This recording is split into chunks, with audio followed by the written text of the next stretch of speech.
ओम शांति। 12 मार्च 1982 की अव्यक्त वाणी में अव्यक्त बाप दादा ने बताया है, चैतन्य पुष्पों में रंग रूप और खुशबू का आधार।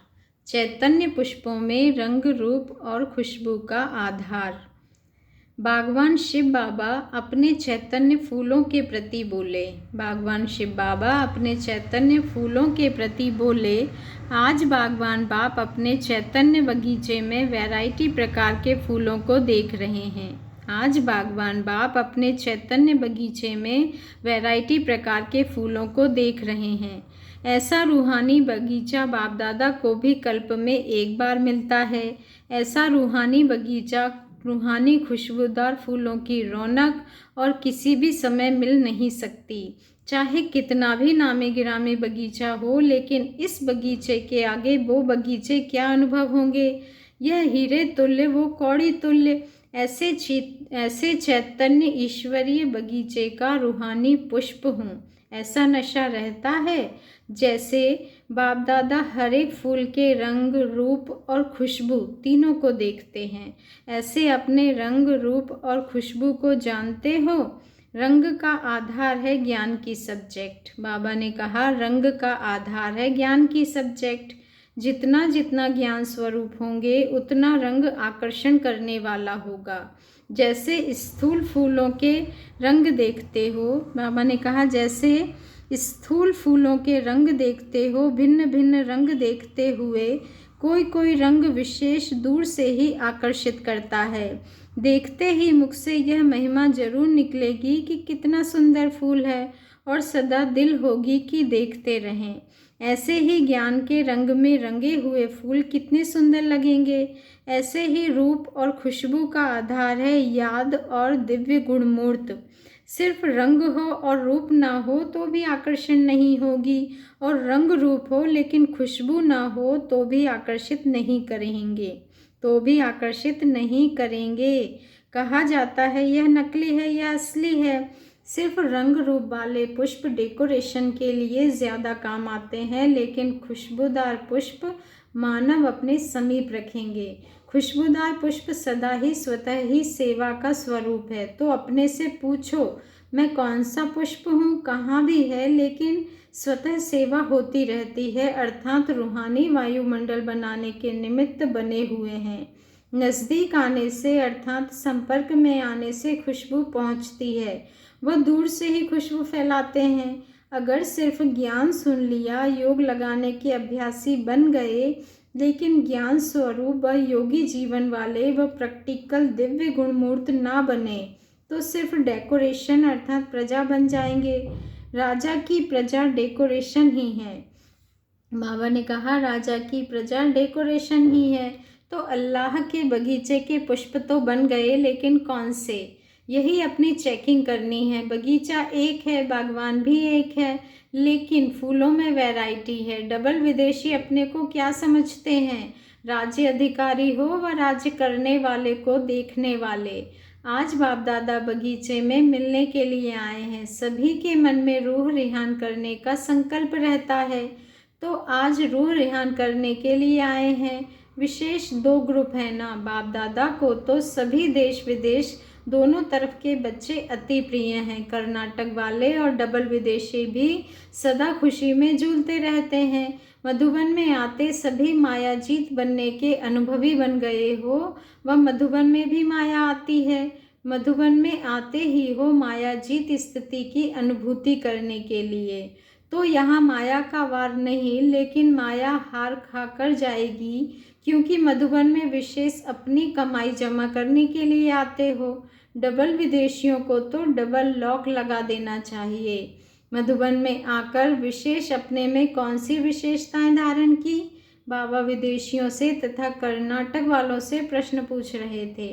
जैसे सहज योगी बनने की विशेषता देखी, वैसे और क्या देखा। लब भी देखा, पीस भी मिली, लाइट भी मिली, सब कुछ मिलाना। जितनी स्व को प्राप्ति होगी, तो प्राप्ति वाला सेवा के सिवाय रह नहीं सकता। इसलिए प्राप्ति स्वरूप सो सेवा स्वरूप स्वतः ही हो। कर्नाटक वालों ने भी वृद्धि अच्छी की है, और विदेश में भी वृद्धि अच्छी हुई है। विदेश ने सेवा केंद्र और सेवाधारी भी अच्छे निकाले हैं। बाप दादा भी बच्चों की हिम्मत, उमंग, उत्साह देख हर्षित होते हैं। चाहे देश में चाहे विदेश में सेवा का उमंग उत्साह बच्चों में देख बाप खुश होते हैं। अच्छा, जो सेवा केंद्र में रहते हैं वह सेवा में उपस्थित हैं, चाहे देश चाहे विदेश में, सब अमृत वेला शक्तिशाली रखते हो। यह ग्रुप बहुत अच्छा है, लेकिन अच्छे अच्छे बच्चों को माया भी अच्छी तरह से देखती है। माया को भी वे अच्छे लगते हैं, इसलिए मायाजीत बनना है, क्योंकि निमित्त आत्माएं होना, इसलिए विशेष अटेंशन। निमित्त बनी हुई आत्माएं जितनी शक्तिशाली होंगी उतना वायुमंडल को शक्तिशाली बना सकेंगी, नहीं तो वायुमंडल कमज़ोर हो जाएगा, प्रॉब्लम्स बहुत आएंगी। शक्तिशाली वायुमंडल होने के कारण स्वयं भी विघ्न विनाशक होंगे और औरों के भी विघ्न विनाशक अर्थ निमित्त बनेंगे। जैसे सूर्य खुद प्रकाश में है तो अंधकार को मिटाकर औरों को रोशनी देता और किचड़ा भस्म करता है, तो जो निमित्त बनी हुई आत्माएं हैं वे शक्ति स्वरूप विघ्न विनाशक स्थिति में स्थित रहने का अटेंशन रखो। सिर्फ स्वयं प्रति नहीं, स्टॉक भी जमा हो। बाबा ने कहा स्टॉक भी जमा हो जो औरों को भी विघ्न विनाशक बना सको। तो यह मेजॉरिटी ग्रुप ज्ञान स्वरूप सूर्य है। बाबा ने कहा तो यह मेजॉरिटी ग्रुप ज्ञान मास्टर, तो यह मेजॉरिटी ग्रुप मास्टर ज्ञान सूर्य है। तो यह मेजॉरिटी ग्रुप क्या है? मास्टर ज्ञान सूर्य है।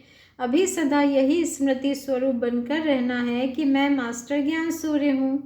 क्या स्मृति स्वरूप बनकर रहना है कि मैं मास्टर ज्ञान सूर्य हूँ, स्वयं भी प्रकाश स्वरूप और औरों का भी अंधकार मिटाना है। अच्छा, मधुबन वाले भी बाप दादा को याद है, मधुबन निवासी भी ब्राह्मण परिवार की नज़रों में है।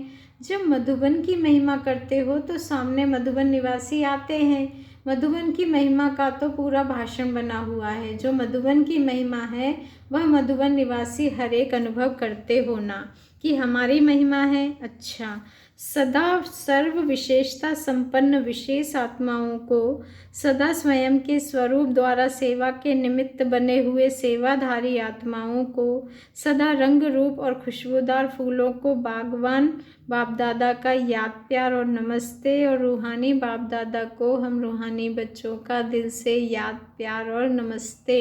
शुक्रिया बाबा, शुक्रिया। डबल विदेशी बच्चों का एक प्रश्न रहता है कि हमें डबल सर्विस ईश्वरीय सेवा के साथ नौकरी के लिए क्यों कहा जाता है। इस प्रश्न का उत्तर देते हुए बाप दादा बोले, समय कम है और प्राप्ति करना चाहते हो सबसे ज़्यादा, इसके लिए तन भी लगे, मन लगे और धन भी लगे, इसलिए तीनों प्रकार की सर्विस करनी पड़े। थोड़े समय में आपका तीनों प्रकार का लाभ जमा होता है, क्योंकि धन की भी मार्क्स है, वह मार्क्स जमा होने के कारण नंबर आगे ले लेते हो। तो आप लोगों के फ़ायदे के लिए कहा जाता है कि अपना धन लगाना, तो धन की सब्जेक्ट में भी 1 का पदम मिलता है। बाबा ने कहा सब तरफ से अगर एक ही समय में लाभ हो सकता है तो क्यों ना करो। बाकी जब निमित्त बनी हुई आत्माएं देखेंगी समय ही नहीं है, इससे फुर्सत ही नहीं है, अपने खाने का भी समय नहीं मिलता, यह इतना बिजी हो गए हैं, तो ऑटोमेटिकली उससे फ्री कर देंगी। लेकिन जब तक इतने बिजी हो जाओ तब तक यह ज़रूरी है। बाबा ने कहा यह व्यर्थ नहीं जाता है, इसकी भी मार्क्स जमा हो रही है। बिजी हो जाएंगे तो ड्रामा ही आपको वह नौकरी करने नहीं देगा, कोई ना कोई कारण ऐसा बनेगा जो चाहो भी नहीं।